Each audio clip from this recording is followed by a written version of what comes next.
Hello, and welcome to our channel. Day 4 of the US-Israeli war with Iran has brought relentless escalation, widespread destruction, and growing global alarm. What began as targeted strikes to eliminate Iran's nuclear ambitions and leadership has exploded into a multi-front conflict now engulfing Lebanon, threatening the Strait of Hormuz, and hammering world energy markets.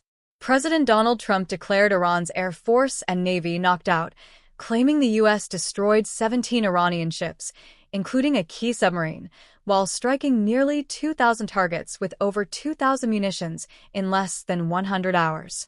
U.S. Central Command Admiral Brad Cooper stated there is not a single Iranian ship underway in the Arabian Gulf, Strait of Hormuz, or Gulf of Oman, vowing operations continue 24/7. Yet Iran fights back fiercely. Tehran launched hundreds of ballistic missiles and thousands of drones, targeting U.S. bases and allies across the region. Strikes hit the U.S. Embassy in Dubai, drone impact on grounds, all personnel safe, a CIA station in Saudi Arabia, Al Udeid in Qatar, largest U.S. base in the Middle East, and facilities in Kuwait, Bahrain, Jordan, and Iraq. Saudi Arabia intercepted cruise missiles near Al-Kharj and 9 drones entering its airspace. Kuwait reported a girl killed by shrapnel from intercepted targets, with family members injured. The war has widened dramatically into Lebanon.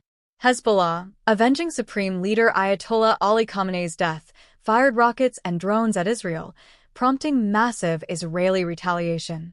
Israel ordered evacuations in dozens of southern Lebanese villages, warning of imminent strikes, and launched waves against Hezbollah centers of gravity in Beirut's southern suburbs, Dahia, Bekaa Valley, and south.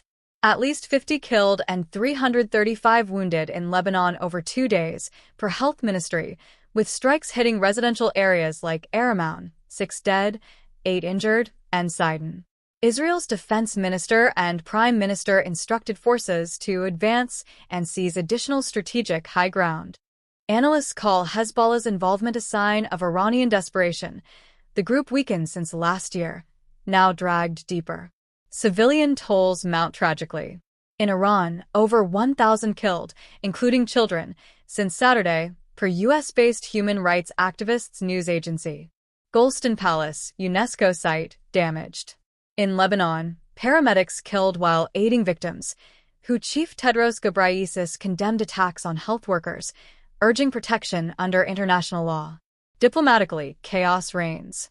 The U.S. closed embassies in Saudi Arabia, Kuwait, and Lebanon, authorized non-emergency personnel and families to leave Saudi Arabia, Oman, and Cyprus, citing drone/missile threats. State Department assists over 1,500 Americans seeking evacuation. European nations scramble. UK boosts flights from UAE/Oman. France prepares 2 flights and deploys carriers/frigates/jets to Mediterranean. Italy arranges Oman/Rome flights for hundreds. Czech military planes evacuate from Jordan. Thailand urges reduced fuel use. No panic buying amid long gas lines. Energy markets in freefall panic. Iran threatens any ship in the Strait of Hormuz. Traffic nearly halted.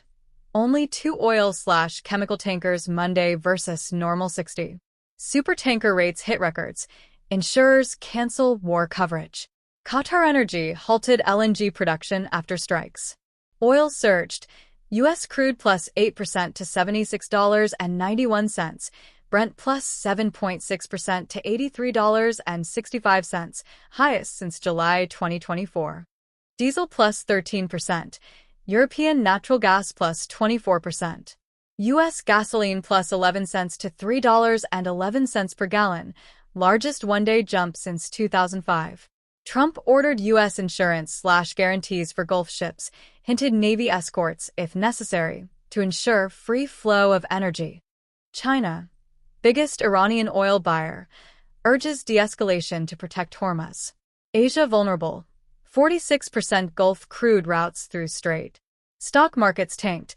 Dow minus 1,140 points Tuesday, S&P/Nasdaq minus 2.1 to 2.5%, VIX plus 22%, 3-month high.